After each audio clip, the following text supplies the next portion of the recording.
আসসালামু আলাইকুম দর্শক, আমি কিছু কথা বলবো এখন ঘুষ খাওয়া নিয়ে। যারা ঘুষ খাচ্ছেন, যারা বড় বড় পজিশনে বসে বসে ঘুষ খাচ্ছেন, দেশের টাকা লুট করছেন, অন্য দেশে দিচ্ছেন, তাদের নিয়ে কিছু কথা বলবো। যে যারাই বড় বড় আমলা আছেন পৃথিবীতে এবং কি বাংলাদেশে জন্ম হয়েছে, বাংলাদেশে বিগত দিনে দেখেছি যে বড় বড় আমলা এখানে ছিল, তারা জন্ম নিয়েছিল বড় হয়ে, কিন্তু এমন পজিশনে তাদের কপালটা এতই খারাপ হয়েছে যেখানে তারা আর কিছু সামনে এগোতে পারেনি, তাদেরও গলায় ফাঁসি হয়েছে। তো সেই ক্ষেত্রে বলবো যে যারা ঘুষ খাচ্ছেন খুবই সতর্ক। ঘুষ খাওয়াটা, যদি সে মায়ের সাথে জিনা করার মতো পাপ করে থাকেন, সেটা হলো সুদ খেলে, এবং সুদ আর ঘুষ একই লেভেলের একই ক্যাটাগরির জিনিস। যারা সুদ খাচ্ছেন তাদেরও যেমন পাপ হচ্ছে, এবং কি যারা সুদ দিচ্ছেন তাদেরও কিন্তু এমনই পাপ হচ্ছে। কেউ চাই না আমরা কেউ ঘুষ দিব এবং কি কারো কাছ থেকে সুদ নিব। দুইটাই একে অপরের পরিপূরক। যেমন সুদ নিলেও যেমন, ঘুষ নিলেও তেমনই।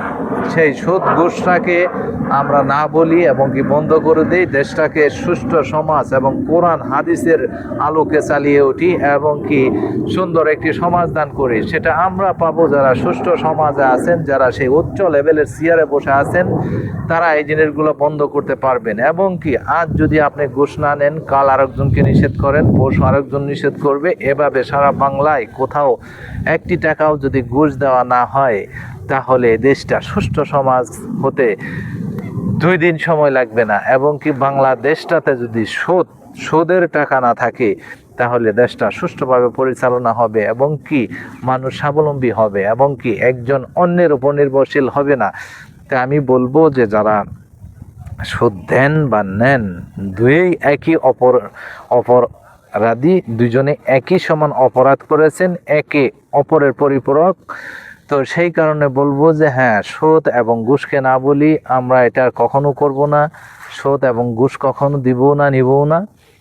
তো আমরা কোরআন এবং হাদিসের আলোকে যে কথাগুলো আছে সেগুলো মেনে চলার চেষ্টা করব এবং মানব, এবং নামাজ রোজা করব। এটাই আমাদের প্রধানত লক্ষ্য। এবং কি দেশে যারা সুষ্ঠু আলেম সমাজ আছে, তারা অনেকবারই আমাদের বলছে, এবং কি সুষ্ঠু সমাজ আমাদেরকে বলে যাচ্ছে যে হ্যাঁ, ঘুষ খাইও না, খারাপ কাজ করো না, কিন্তু আমরা কখনোই সেগুলো ফলো করি না। কারো আদেশ নির্দেশ আমরা মানি না। আমরা যার ক্ষমতায় তার আইন নিয়ে চলি, যার ক্ষমতায় তার আইনে তার আদালতি ইউজ করি। কিন্তু না, এইখানে আইন ও আদালত, সবচেয়ে সর্বোচ্চ আদালত হচ্ছে মানুষের বিবেক এবং মানুষের হৃদয়। সেখান থেকে বিবেচনা করবেন যে আপনি কি করবেন, ভালো কি খারাপ।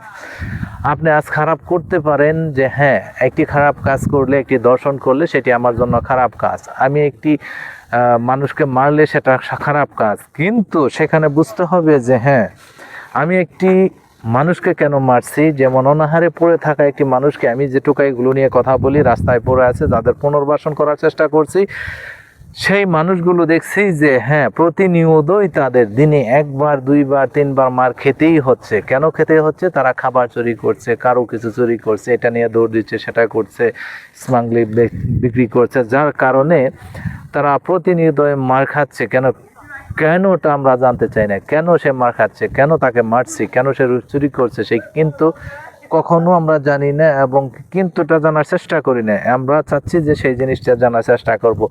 তো আমরা একটা ভালো কাজের উদ্যোগ নিচ্ছি এবং কি সামনে অগ্রসর হচ্ছি। আপনারা আমাকে হেল্প করবেন।